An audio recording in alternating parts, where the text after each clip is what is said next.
لوگوں نے موسیٰ علیہ السلام سے پوچھا زمین میں سب سے بڑا عالم کون ہے؟ انہوں نے کہا میں.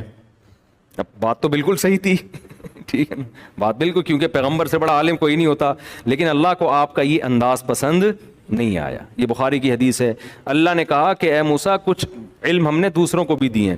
تو حضرت خضر علیہ السلام کے پاس موسیٰ علیہ السلام گئے, تو خضر علیہ السلام سے ملاقات ہوئی. موسیٰ علیہ السلام نے کہا مجھے اللہ نے آپ کے پاس بھیجا ہے. انہوں نے کہا ٹھیک ہے بھیجا ہے, تو اب میرے ساتھ سفر آپ نے جو کرنا ہے اس میں پورے سفر میں آپ نے خاموشی اختیار کرنی ہے, اعتراض نہیں کرنا, کیونکہ اللہ نے بھیجا ہے اور میں بھی اللہ کی طرف سے مامور ہوں, تو میں کوئی کام غیر شرعی نہیں کروں.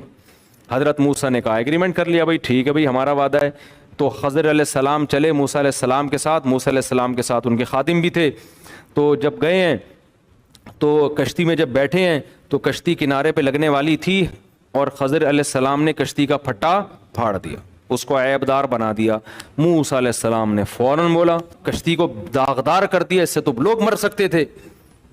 خضر علیہ السلام نے فرمایا اے موسیٰ تو میرے ساتھ صبر نہیں کر سکتا, میں نے کہا تھا. حضرت موسیٰ کو ایک دم خیال ہوا بالکل بھائی یہ تو مجھ سے غلطی ہو گئی, اور کہنے لگے کہ مجھ پر زیادہ سختی نہ کریں, اب میں وعدہ کرتا ہوں میں آپ سے سوال نہیں پوچھوں گا. پھر آگے گئے ہیں, ایک نوجوان لڑکا خضر علیہ السلام نے اس کو قتل کر دیا.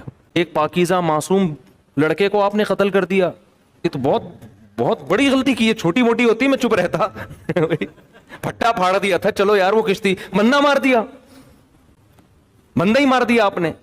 علماء کہتے ہیں جو حضرت موسیٰ علیہ السلام بار بار بول رہے تھے نا, بظاہر تو یہ عیب ہے بظاہر, لیکن حقیقت میں یہ خوبی ہے. پیغمبر کی شان ہی یہی ہوتی ہے کہ وہ کوئی بھی چیز ان کو غلط نظر آئے وہ خاموش نہیں ہوتے. مبلغ تو کہاں خاموش ہوتا ہے.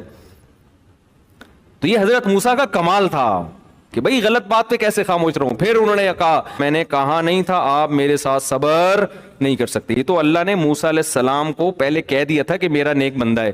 اگر اللہ نے بتایا نہ ہوتا تو حضرت موسیٰ ان کو ڈیلیٹ کر چکے ہوتے,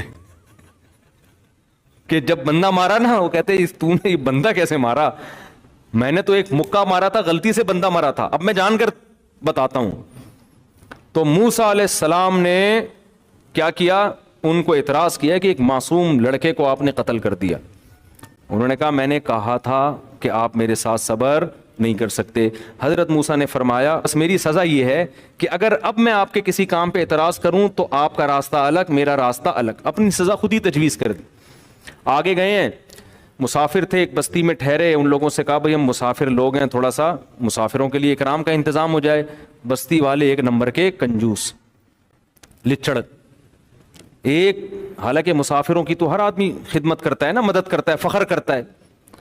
بستی والوں نے کچھ بھی نہیں دیا. ایک دیوار گرنے والی تھی, حضرت خضر علیہ السلام نے اس دیوار کو سیدھا کر دیا. موسیٰ علیہ السلام نے فرمایا ہم پہلے ہی مسافر ہیں, بھوک لگ رہی ہے, کھانے کے پیسے ہیں نہیں, یہ ایک موقع آیا تھا پیسے کمانے کا, اجرت کمانے کا,